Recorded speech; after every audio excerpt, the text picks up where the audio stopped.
You ever notice how the system loves to keep everyone arguing? Left, right, up, down. Doesn't matter. As long as you're yelling at somebody. It's beautiful in a sick kind of way. The whole thing runs on noise. It's like a national sport. Pick a side, find an enemy, and scream until you forget what the argument was even about. That's not democracy. That's distraction with better lighting. The people in charge must sit around laughing, thinking, why fix the system when we can just keep them busy hating each other? It's all designed to keep you wound up. You ever turn on the news? Doesn't matter what channel. Every single one starts with, "Good evening. We're all doomed." But stay tuned after the break to see which celebrity wore something stupid. It's a fierce sandwich with a side of nonsense. They want you emotional, not logical. You can't question the system when you're too busy panicking about whatever headline they cooked up this week. War, taxes, Scandal. outrage. And when that runs out, they recycle it. Just change the faces, keep the template. See, they need division. It's the fuel. The left blames the right blames the left, and both of them forget to look straight up at the folks pulling the strings. It's a perfect setup. Keep the people fighting over crumbs while the bakery's getting robbed. You can't get mad at the owners if you're too busy yelling at the waiter. And boy, do they love to make you yell. They got TV hosts whose whole job is to look outraged on camera. They sit there with veins popping out of their heads, pretending to be furious about something they'll forget about tomorrow. And it's contagious. People see that and think, hey, I should be angry too. Suddenly, everyone's fighting with their uncle on Thanksgiving about issues neither of them actually understand. The bird's flying fine, folks, and you're arguing about which feather looks better. You ever notice how everyone suddenly becomes an expert when it's election season? 1 week, they're talking about football stats. The next week, they're lecturing you on economic policy like they've been working at the Treasury for 30 years. Then, after the election, poof, back to fantasy football. That's the beauty of it. They don't need you to think, they just need you to feel. Outrage is the currency. The more worked up you are, the easier you are to sell to. You think that's an accident? No, it's a business model. The media figured out a long time ago that calm people don't buy stuff. Calm people don't stay glued to the screen. You've got to be scared, angry, or offended, or all three if it's a good night. That's how they keep you tuned in while they run ads for pills to calm you down from the news they just gave you. It's a perfect cycle. Scare you, sell you something, then repeat. And the politicians, they're the best actors in the game. They stand on stage, wag their fingers, shout about the other side ruining everything, then go to lunch together and toast to another successful round of nonsense. It's professional wrestling in suits. They don't hate each other. They need each other. The whole act only works if there's a villain. You can't sell heroes without bad guys, and in politics, they take turns being both. One year, they're the saviors of the nation. Next year, they're the scourge of democracy. It's all branding. What's funny is how predictable it all is.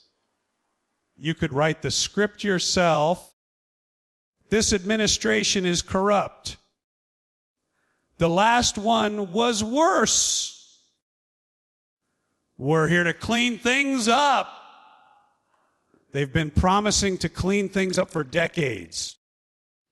And the place still smells like a zoo on a hot day. They don't want to fix it. If they fix it, the show ends and everyone goes home.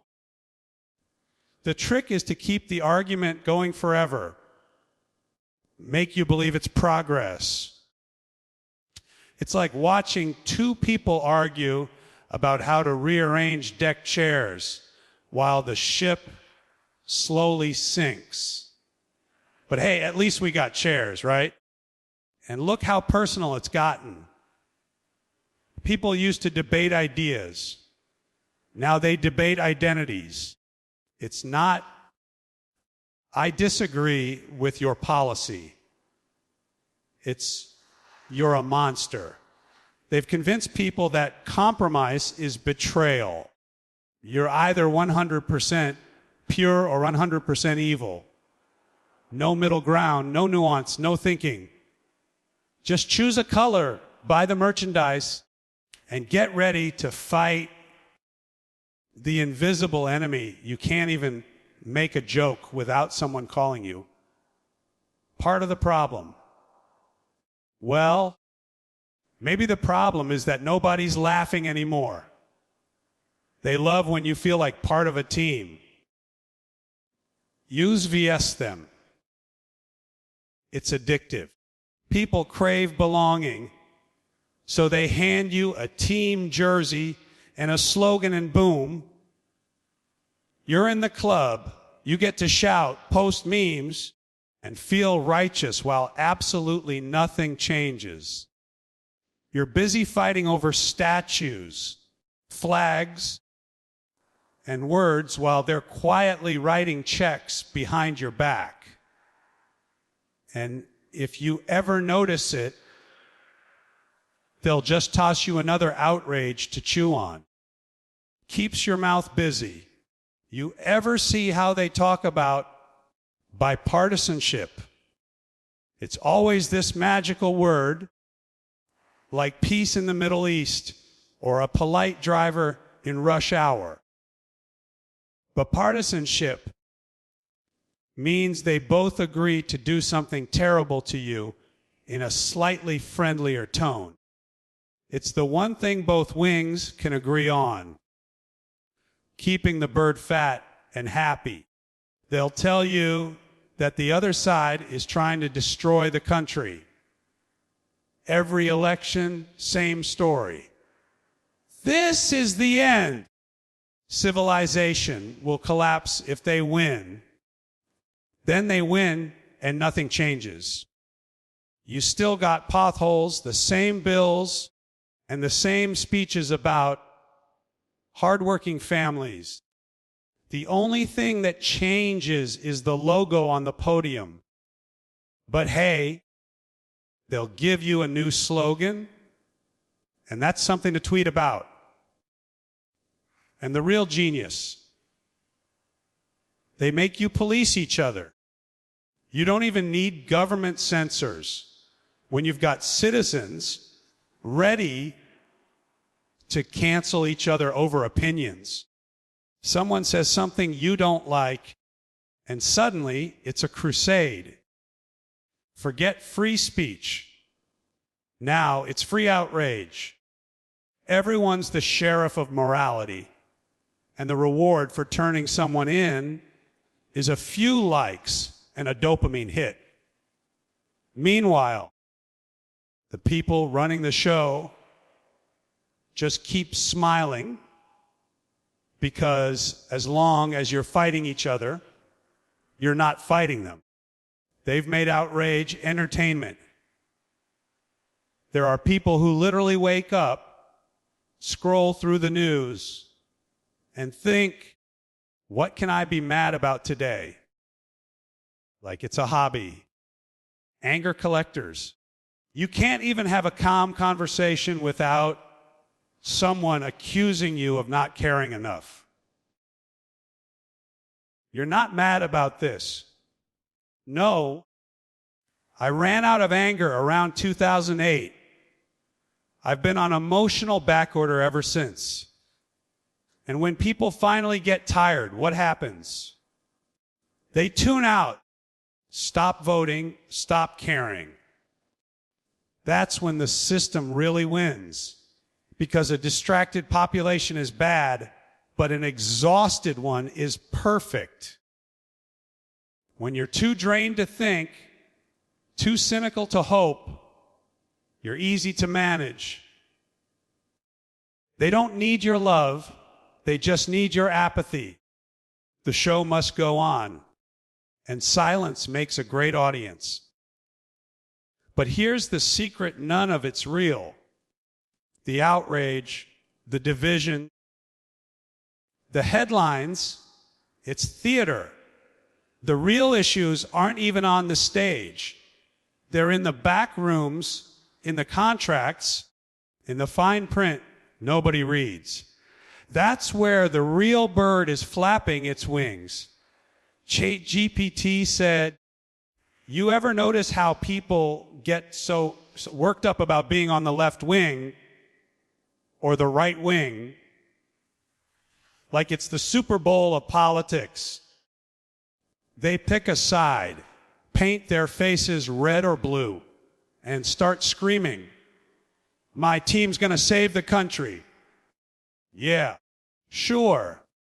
The same way diet soda saves you from obesity. The truth is, it's the same damn bird, folks. Two wings flapping on the same bloated, confused creature that keeps crapping on everyone below.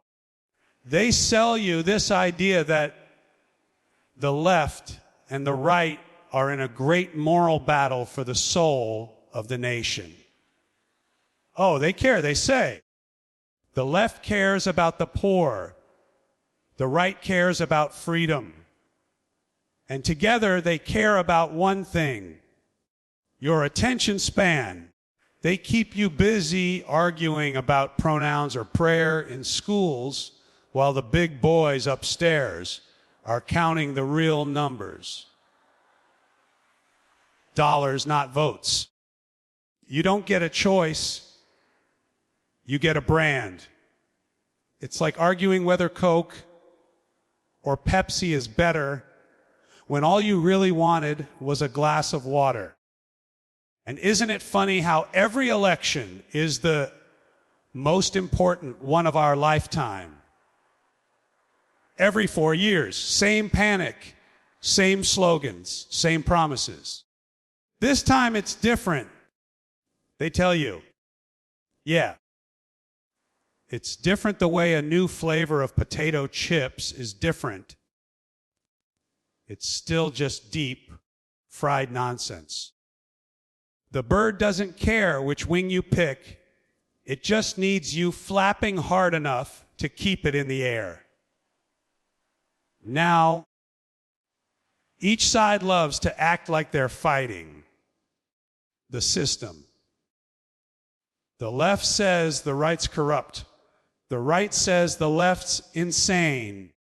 And both of them are funded by the same corporations that sell you antidepressants to deal with the outcome. You ever notice that? The same media companies that tell you who's evil also own the ads for insurance, fast food, and oil. You think there's a difference. The news isn't left or right. It's sponsored.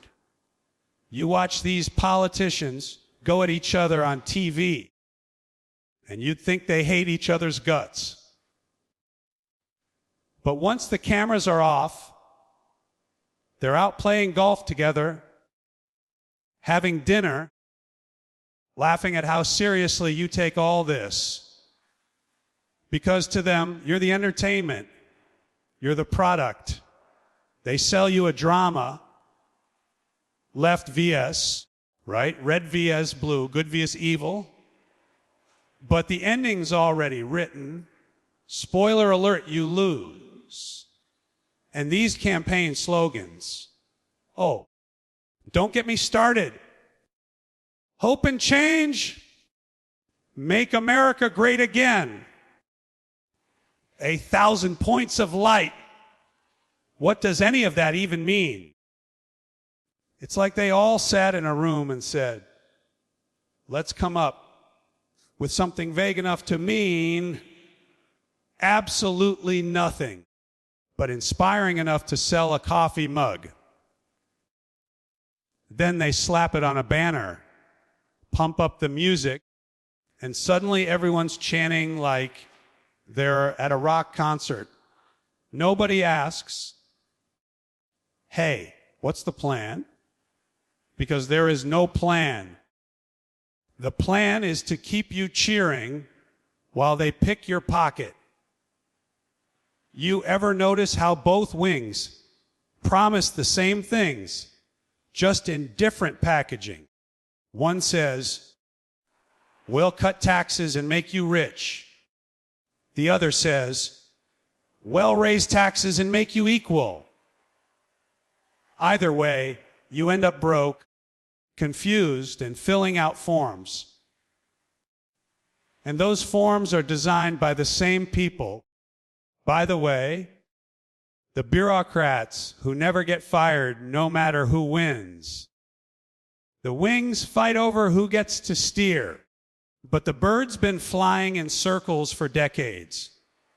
And look at how they treat the people who don't pick a side. If you say, hey, I think both parties are full of it, they look at you like you've just insulted their religion. You have to choose. They yell. Oh, really? If I have to choose between getting pecked on the left side or the right, I'd rather not stand under the bird at all. Thank you very much. But no, that's unpatriotic. You got to have a team, got to have a tribe, got to wear the colors. The bird needs fans, not thinkers. The funniest part is how every side thinks they're the underdog. The right says the media is against them. The left says the billionaires are against them. And they're both right. And wrong. Because it's all the same club. They all work for the same sponsors, play the same game, and you're just the one paying for the tickets. It's like professional wrestling. You've got the bad guy and the good guy. They pretend to hate each other. They throw some punches. The crowd goes wild. And then they go backstage, split the money, and talk about tomorrow's show. Politics is WrestleMania with worse costumes. You ever see a senator in a suit that fits? No, because if the fabric's too tight, the wallet won't breathe. And what about those debates? They call them debates, but it's just two millionaires arguing about who loves poor people more. I care about families. No, I care about families. Meanwhile, families are out there trying to pay rent while these guys are debating the proper number of flag pins to wear. The left promises to fix the system. The right promises to shrink it. Neither ever mentions that maybe the system isn't supposed to work for you. Maybe it's working just fine for them. Now here's the real joke.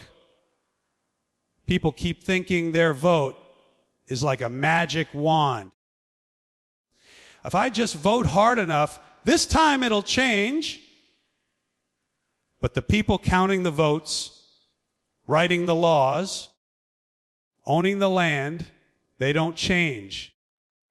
They just get better at convincing you that your wing is the good one. The bird doesn't fly because of democracy. It flies because it's been well fed on your taxes, your fears, and your attention. It's a brilliant setup, really. Keep the people fighting each other while you fly overhead collecting the spoils.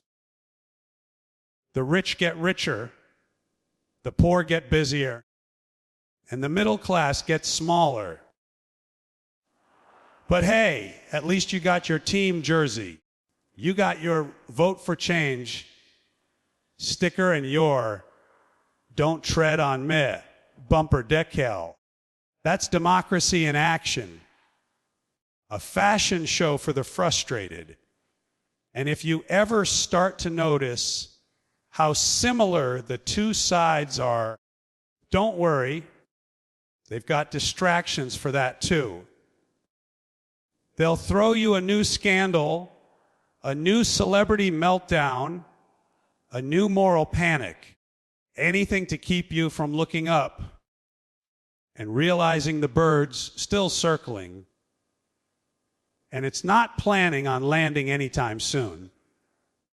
So yeah, keep cheering for your favorite wing if it makes you feel good. But remember, the bird doesn't care which side you're on.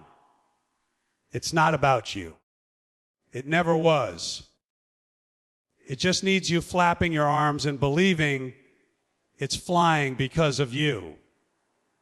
You know, at some point, you got to stop arguing about which wing is better and start asking why the bird's been flying in circles for the last 50 years. People spend their whole lives defending one side or the other, waving flags, wearing buttons, yelling slogans. And for what? So the same bird can keep flapping its tired wings and pretending it's soaring toward freedom while it's just hovering over a landfill of broken promises and campaign posters. Maybe it's time to stop cheering for the wings and start looking at the bird. But that's the hard part, isn't it? Thinking beyond the teams. People don't like doing that. They like belonging. It's cozy. You get a color, a tribe, a set of talking points, and boom, you're part of something. It's like joining a club where everyone agrees you're right as long as you keep repeating the same 3 ideas. Nobody wants to leave the nest because out there, it's quiet. No cheering crowds, no team chants, just the uncomfortable sound of your own brain working. That's terrifying for a lot of people. See, when you step back from the noise, you start noticing the tricks.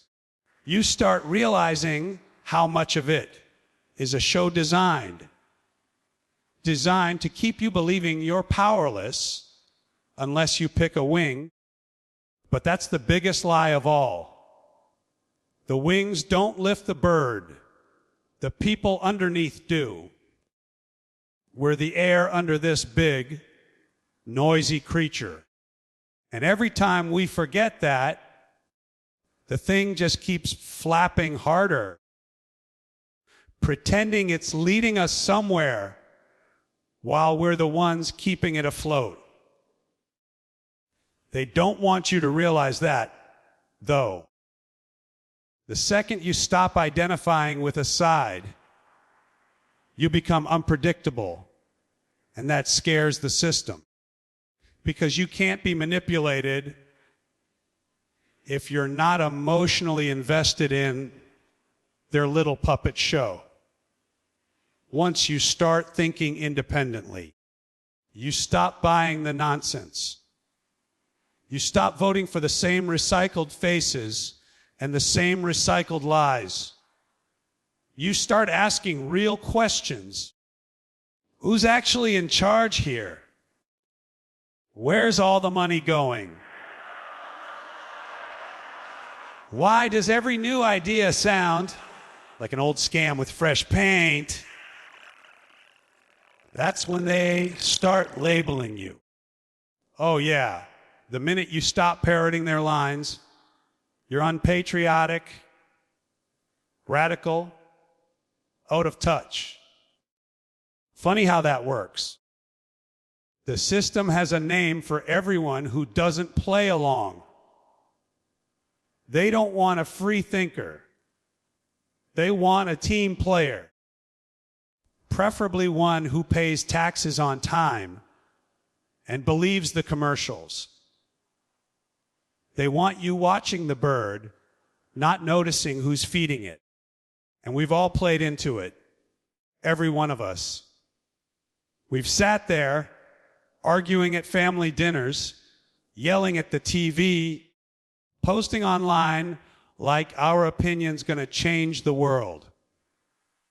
But deep down, you know it doesn't. It just feeds the illusion that we're part of the conversation. Meanwhile, the people with real power are having entirely different conversations about profits, contracts, and who gets to sit in the big chair next. You're not invited to those meetings. You're too busy voting for the wing you think is less likely to crap on you. But maybe the real move is to stop worshiping the bird and start demanding a new flight plan. Stop pretending the system's broken. It's not broken. It's working exactly the way it was built to. It's a machine designed to keep you busy, divided, and slightly miserable, but hopeful enough to keep participating. That's the secret ingredient, hope. Not real hope, but the kind they sell in red, white, and blue packaging. Hope that next time it'll be different. Hope that if you just vote harder, yell louder, pray longer, things will finally change. That kind of hope is the leash that keeps the bird from ever landing. You want real hope. Stop outsourcing it. Stop waiting for the same people who caused the mess to clean it up. It's like hiring the arsonist to put out the fire. He's just going to sell you a better brand of gasoline. Real hope starts with realizing that you don't need the wings to fly. You need your own damn feathers. You need cooperation, community, curiosity, things they can't monetize, which is why they never talk about them. They want you inspired enough to vote, but not inspired enough to organize. They want you angry enough to argue, but not awake enough to act. Imagine if people stopped letting the media tell them who to hate for 5 minutes. Imagine if folks on the left and right actually sat down and realized they're both getting ripped off by the same crowd in suits. You'd have a revolution of common sense overnight. But they can't let that happen. So they keep the distractions coming. Religion, race, flags, whatever works. As long as you're fighting over the symptoms, you'll never look for the cause. And it's not about being cynical. It's about being awake. There's a big difference. Cynics give up. Awake people get wise. Awake people stop buying into every new crisis like it's the end of the world. They stop believing every politician who claims they're gonna fix what they helped break in the first place. Awake people don't wait for permission to make their lives better. They just do it. They build local, think bigger, help each other out. No red, no blue. Just people trying to live with some dignity in a world that's been engineered to drain it out of them. And the best part, once you stop believing in the game, you start laughing at it. You start seeing the humor in how ridiculous it all is. The fancy speeches, the phony outrage, the photo ops where they kiss babies they'd never invite to their own dinner table. It's comedy gold. You realize the bird's not majestic. It's a bloated pigeon in a business suit trying to convince you it's an eagle. And once you laugh at it, really laugh, you take away its power. Because the one thing the system can't handle is people who don't take it seriously. That's why humor's dangerous. It cuts through the illusion. It reminds people that all these grand, serious, important institutions are run by regular folks with coffee breath and bad ideas. The moment you see that, the fear disappears. You stop worshiping authority and start demanding accountability. You stop seeing the world as left versus right and start seeing it as sane versus insane. And yeah, maybe that sounds idealistic, but hey, everything starts with somebody saying, wait a minute, this is nonsense. That's how change begins, not with marching orders from above, but with one person waking up and deciding to stop being a prop in someone else's show. That's when the wings stop flapping so confidently. That's when the bird starts trembling a little, realizing the air it's been gliding on might not be there forever. So maybe it's time we all looked up and asked ourselves, who's really in control here? Because if the bird's been flying in circles this long, maybe it's not a bird problem, it's a pilot problem. Maybe it's time we stop being passengers and learned to fly on our own.